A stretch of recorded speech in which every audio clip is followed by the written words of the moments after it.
Yang sebelahnya Isyana. Isyana Triani. Ya, Terus yang paling belakang Iya, Janatul Jana. ya aku mau tanya-tanya dong soal perjanjian perkawinan.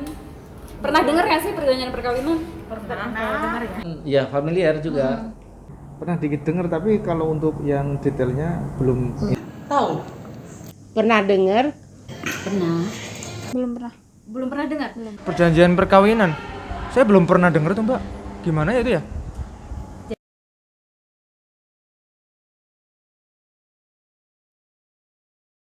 Apa sih perjanjian perkawinan menurut kalian, cibi-cibi?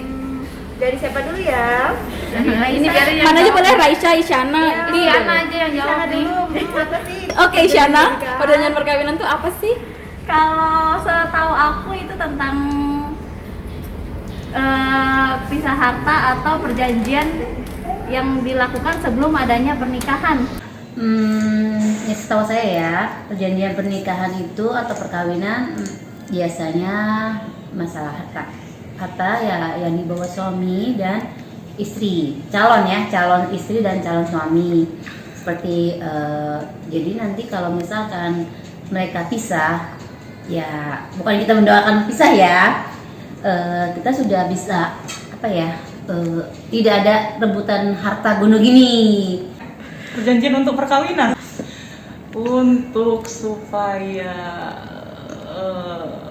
menjaga harta. Kalau jawaban sesuai saya sih, kalau buat aturannya belum tahu, tapi kalau sepengetahuan saya itu perjanjian perkawinan itu ya antara suami sama istri itu ada perjanjian yang mengikat. Nanti entah itu seandainya jelek-jeleknya, ya mohon maaf, sejelek-jeleknya itu seandainya pisah, nanti itu kan ada diikat itu untuk hak istri yang didapat apa, untuk hak yang suami yang didapat apa itu.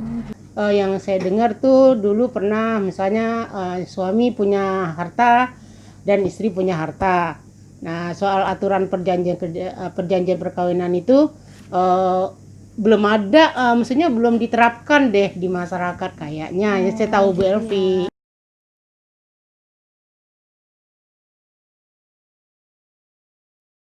Belum. Belum, saya belum. Kebetulan belum.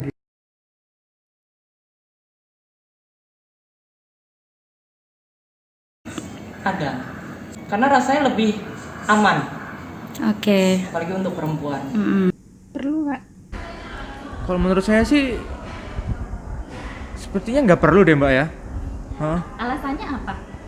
Soalnya karena kan namanya perkawinan itu kan sama-sama percaya, sama-sama inilah ya. Jadi saling percaya. Iya, bener. Jadi nggak perlu lah untuk perjanjian perkawinan itu ya. Tergantung suaminya kayak apa.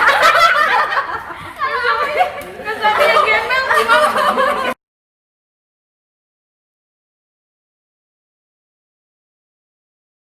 Oh ada pasti, kalau memang sudah ada perjanjian perkawinannya ya pasti mau bikin. Ya pertama ya untuk menjaga-jaga ya hubungan suami istri kita nih. Kadang-kadang kan zaman sekarang kan gampang banget ya tentang apalagi masalah harta ya. Jadi kita berpikir juga wanita itu seorang ibu tuh memang tidak disepelekan, apalagi yang banyak berkuasa itu kan laki-laki, tapi zaman sekarang kan wanita juga punya hak. Jadi untuk ikatan perjanjian perkawinan, pas kebetulan dari awal kita menikah, ya memang tidak ada surat perjanjian pernikahan.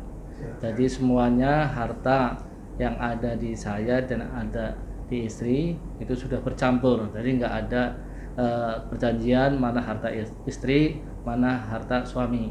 Kalau ke depan untuk surat perjanjian yang berkaitan dengan pernikahan itu, walaupun sekarang sudah dibuka ya, memang diperbolehkan ya kan, ya tetap saya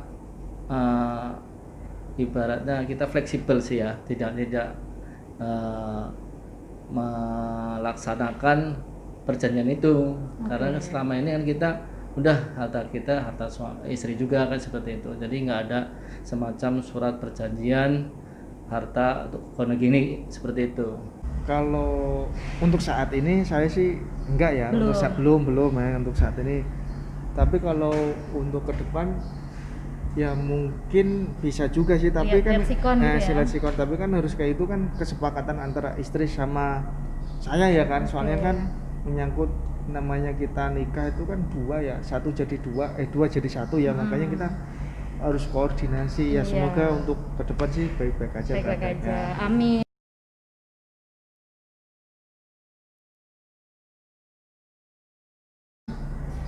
Nah ini ada dua versi kalau menurut saya. Sepanjang kita itu sama istri itu memang apa namanya harmonis, terus nggak ada cekcok, nggak ada masalah, yang nggak perlulah ada perjanjian perkawinan. Saya pasrah lah maksudnya kan ya. Tapi kalau memang dirasa kita dalam perkawinan itu kita maksudnya itu nggak harmonis terus apa itu ya perlu, karena itu tadi itu hak antara suami dan hak istri itu kalau memang itu ya ada lah gitu, nanti kan takutnya ke anak gitu. Sebetulnya efektif sih kalau memang kita ke depan ya kan, mungkin kita nggak tahu ke depan seperti apa ya kan, apakah nanti ada pencerian. Jadi kan memang kalau memang Ya semoga sih enggak iya, ya. memang mudah-mudahan sih enggak, makanya kita berpikir udah kita harta suami juga harta istri Jalan juga bareng-bareng ya kan, jalan gitu. bareng-bareng. Oke. Ya udah nanti kan prosesnya di pengadilan seperti apa, harta konogininya kan. Kalau ini kan surat perjanjian ya, bagi saya ya kalau surat perjanjian memang sah-sah aja kan untuk ke depan seperti apa pembagiannya. Jadi ini hak suami, hartanya ini hak istri, seperti itu. Efektif banget Efektif untuk banget perlindungan, bener efektif banget. Oke. Efektif karena seperti misalkan ya, contohnya saya kan kerja terus pendidikan juga di atas suami. Takutnya suami nih, karena dari awal itu kan saya lebih dominan untuk cari uang dibanding suami. Tiba-tiba ya, nah dia komplain nih kalau kita pisah sewaktu-waktu, ini harta saya loh, ini harta kita bersama, kita bagi dua gini-gini. Padahal itu saya dapat memang setelah pernikahan. Terus dia klaim seperti itu kan, ya nggak mau kerja keras kita tuh sia-sia kayak gitu aja.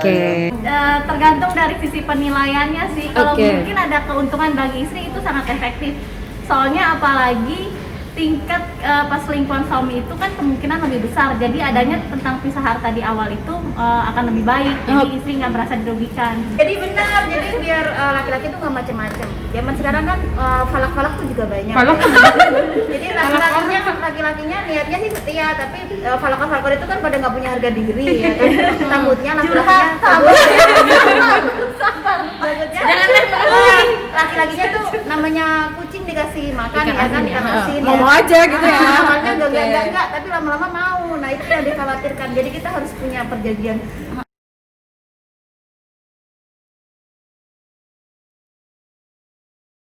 Berhubung banyak yang masih awam, mungkin ada baiknya kalau lebih disosialisasikan lagi tentang perjanjian perkawinan itu tadi gitu. Jadi supaya perempuan-perempuan jadi banyak tahu gitu.